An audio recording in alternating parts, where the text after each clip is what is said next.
மாண்புமிகு திராவிட மாடல் ஆட்சியினுடைய ஒப்பற்ற முதல்வர் நம்முடைய அருமை மாண்புமிகு மு.க. ஸ்டாலின் அவர்களால் உலகெங்கும் கலைஞர் என்ற இந்த சிறப்பான நூல் வெளியிடப்பட்டது.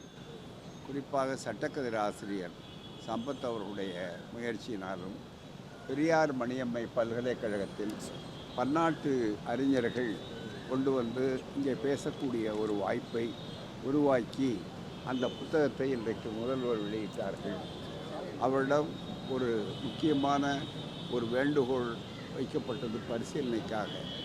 உலக அளவில் கலைஞர் அவர்களுடைய ஆற்றல், திறமை, கொள்கை உணர்வு, போராட்ட குணம் இவைகளையெல்லாம் வெளிநாட்டவர்களும் வியந்து பாராட்டக்கூடிய அளவிற்கு அவர்களுக்கு அளிக்கக்கூடிய ஒரு தனி பரிசை ஒவ்வொரு ஆண்டும் சிறப்பாக பல்கலைக்கழகங்கள் மூலமாக அளிக்கின்ற ஒரு வாய்ப்பை பரிசீலிக்க வேண்டும் என்று கேட்டுக்கொண்டோம். இணக்கமாக சிந்திப்பதாக சொல்லியிருக்கிறார். நன்றி, வணக்கம்.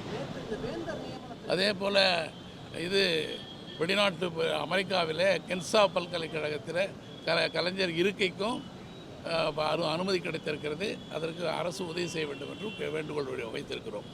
ஆமாம்.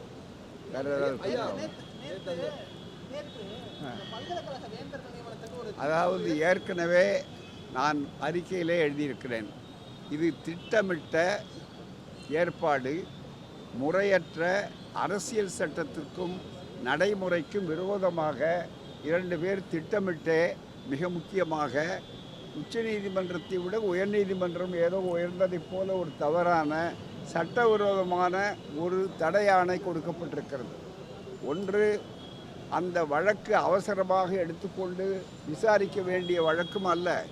அந்த வழக்கை குறிப்பிட்ட 2 நீதிபதிகள் கொண்ட அமர்வு தான் விசாரித்து கடைசி நாளில் அதற்கு தடை வழங்க வேண்டும் என்று ஏற்பாடுகளை செய்திருக்கிறார்கள். மாலை 6 மணிக்கு மேலே அதுவும் ஒலிபெருக்கை நிறுத்திவிட்டு நாங்கள் எப்படி வேண்டுமானாலும் செய்வோம் என்று சட்டத்தை எடுத்திருக்கிறார்கள். முழுமையாக இந்த நீதிபதிகளுடைய போக்கு என்பது கெட்ட எண்ணத்தோட மேலஃபைடி ஆக்ஷன் என்று நாங்கள் குற்றம் சுமத்துகிறோம். அதற்குரிய வாய்ப்புகள் உரிய அரங்கத்திலே செய்யப்படும். உச்சநீதிமன்றத்திலும் வழக்கு மேலே தமிழக அரசு சார்பாக வந்திருக்கிறார்கள்.